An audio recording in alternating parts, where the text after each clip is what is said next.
안녕하세요. 기쁨병원 강윤식 원장입니다. 가장 좋은 서해부 탈장 수술은 무엇일까요? 서해부 탈장이 있는 분들이라면 아마도 많이 궁금해하실 내용인 것 같습니다. 여러 탈장 교과서들에 실려있는 서해부 탈장 수술법들은 수십 가지도 넘습니다. 그러나 대부분 잠깐 소개됐다가 사라져간 수술들입니다.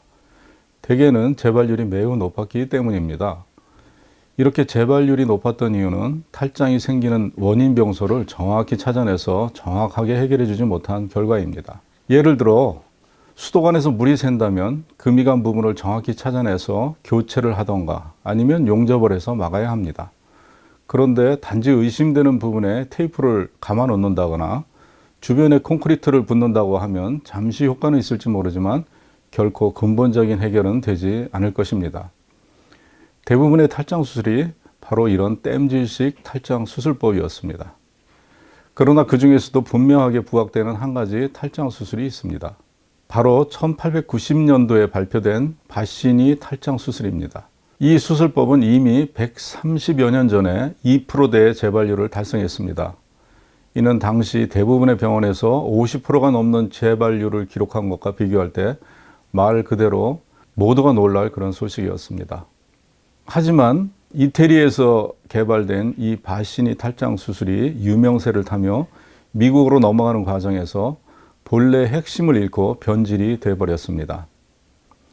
한국에도 변질된 바시니 탈장 수술이 들어온 것입니다. 요즘도 국내 일부 병원들에서 시행하고 있는 무인공망 자가조직 탈장 수술, 즉 당겨서 꿰매준다는 탈장 수술들은 거의 대부분 변질된 바시니 탈장 수술입니다. 인공망 탈장 수술은 바로 이런 상황을 배경으로 해서 등장했습니다. 만일 바시니 탈장 수술법이 전파 과정에서 변질만 되지 않았더라도 후유증 많은 인공망을 써야 하는 수술법들이 지금처럼 널리 행해질 이유가 없었을 것입니다. 그러나 기쁜 소식이 있습니다. 바로 강윤식 탈장 수술이 원래 모습의 바시니 탈장 수술보다 더 뛰어난 서해부 탈장 수술법이란 것입니다. 강윤식 탈장 수술은 바시니 탈장 수술과 마찬가지로 원인 병소인 탈장 구멍만을 정확하게 찾아서 튼튼하게 막아주는 수술법입니다.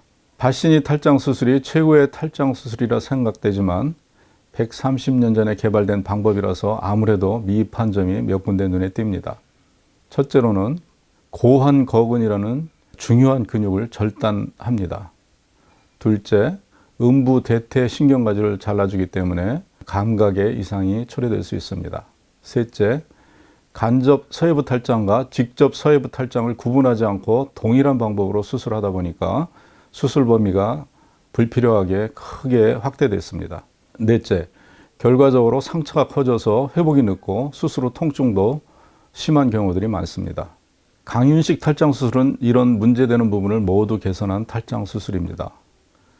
고환거근을 절단하지 않고 음부 대퇴 신경가지도 자르지 않습니다.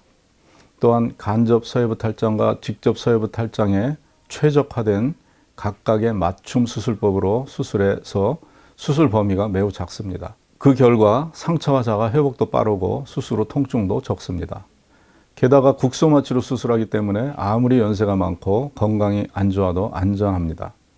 무엇보다도 인공망을 안 쓰기 때문에 인공망 후유증으로부터 완전히 자유롭습니다. 서해부 탈장 수술을 조금이라도 연구해보고 관심을 가지신 분이라면 제 말에 100% 동의하실 것입니다. 자, 여러분께서는 가장 좋은 서해부 탈장 수술이 무엇이라고 생각하십니까? 감사합니다.